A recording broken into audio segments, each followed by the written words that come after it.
Hello and welcome to the fifth video of the Ballerina language video series. In the previous video, we talked about Ballerina remote debug, and in this video, we'll be talking about the same thing in depth. So sometimes you might get this error, and the easiest fix is to kill Java processes.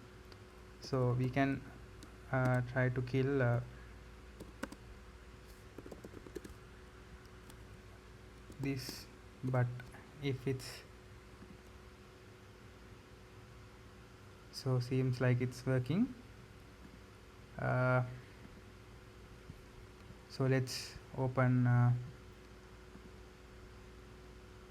into the IDEA and start debugging.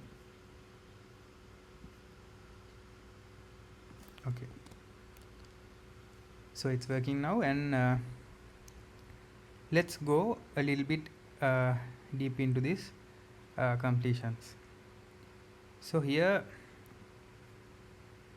we are calling language extension delegator instance and getting completions.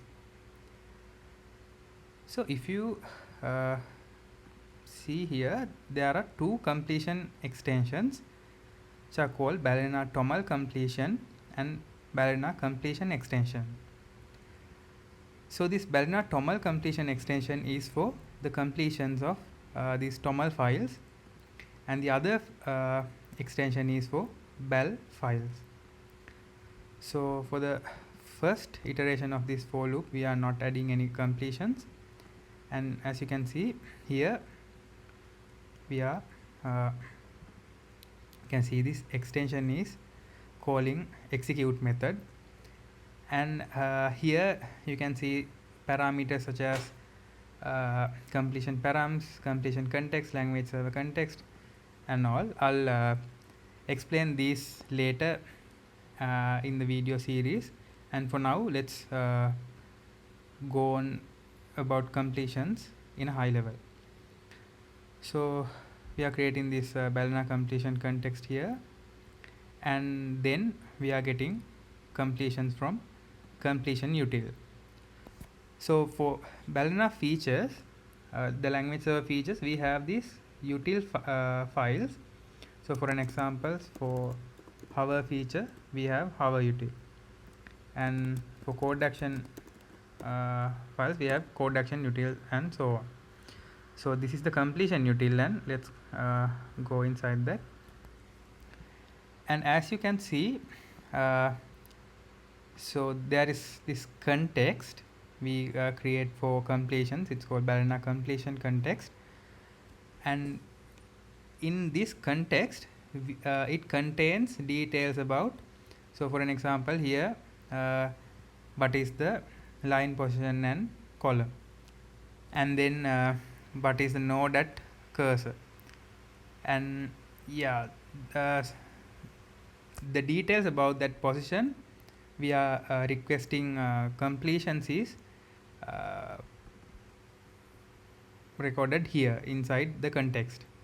So let's check what's inside. So here we have resolver chain, token at cursor, node at cursor, and context type, enclosing node, and so on.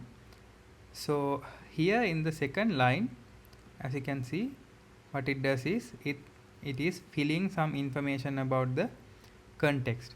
So now you can see the token at cursor is it's the equal sign, equal token, and the node at cursor is variable declaration node. So in this method, what we are doing is we are trying to populate information about the context, and next we have some exceptions, like for example, in this case we are not providing completions within comments. So for those cases, we are returning an empty list, which means we don't provide any completions. So let's go further and go to this route method. So in this route method, it's the most important method in completions. So here what we do is we try to uh, locate the matching provider. So we have a list of providers, and we are trying to match the matching provider, and inside those providers we are uh, giving completions accordingly. So for example, in this case we have uh,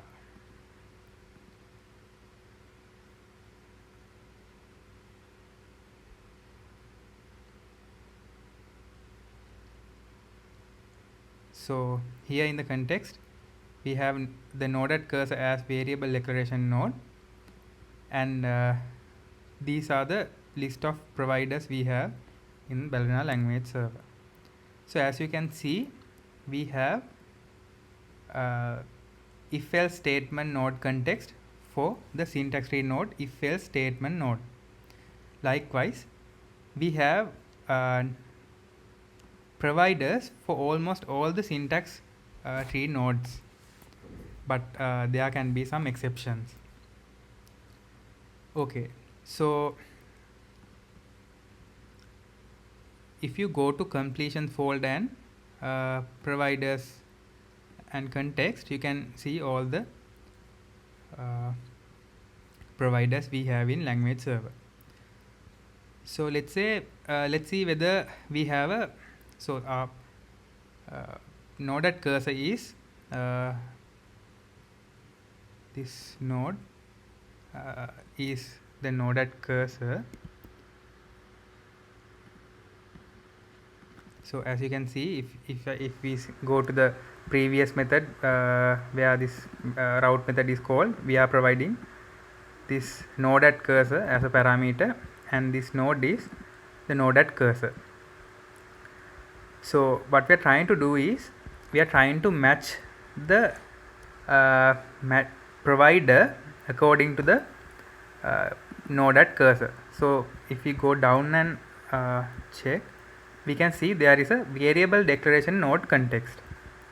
So this provider or the node context is created for the variable declaration node, and this contains logic for providing completions for variable declaration node context, or statements. Let's say, so in a variable declaration node or variable declaration, we have this type descriptor and the variable name and the equal token and the value. So if we go to variable declaration node, we have the annotations, final keyword, that's optional, and type binding pattern, in this case it's int, and this equals token, that's optional, and this expression, the initializer. So these two are optional because we can declare a variable and not initialize it. And finally we have a semicolon token. So for each and every case, we need to handle completions inside this variable declaration node context. So you can go through all the conditions, if condition. So here we consider where there is an initializer and the cursor is inside the expression. So on expression context is, it checks whether the cursor is inside the expression, and here you can see on suggestions after qualifiers. Likewise, here you can see on variable name context.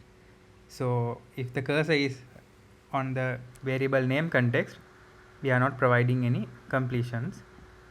And finally we can see the completion util is routing completion for its parent. So you can if you play with this a little bit, you can understand why this is happening, and this is how the logic is written. Okay, so each and every time we get a let's say variable declaration node as the uh, node at cursor, we are not going to provide completions from variable declaration node context. So it it is not happening in every time. For example, we are routing it to its parent. So this completion util, we have this while loop to handle that. So what we are doing is we start from the node at cursor and we are exploring its parent and try to find whether there is a matching node context where we can provide the completions. So we don't need to go that deep into completions in this video. For now, just imagine we have a node context or a provider for each and every syntax tree node, and we provide completions inside those providers. And for example, if we go, let's say uh, let expression node context. So here we provide this for a let expression node, and it so there are different scenarios and we provide completions accordingly. And if you come here at the last step, we have a sorting method. So this is because we sort completions according to the contextually expected type or some other scenarios inside these sorting methods, and users can easily accept completions because of this sorting. So we can go deep into sorting in a later video, and let's explore some other methods inside these node contexts. So this on pre-validation method also we will discuss in a later video. For now, I'll summarize what's happening inside completion util. So first we request completions for a cursor position in the source code, and then so we provide the uh, line position with the request, and then it hits this completion method and it chooses. So we have currently two extensions for completions, toml and normal completions, and then it goes to the matching completion items, and inside the completion util it populates this context, and then it goes to this route method, and inside this route method for a given cursor position we have this node at cursor, and for that node at cursor we route that node to a matching provider to get completions, and here from the provider we are getting completions and returning, and at the end of the process we'll get completions here. So that's roughly what's happening when we are trying to get completions. So in the next video we'll go a little bit more in depth about the completion routing. And thank you very much for watching. I'll see you in the next video.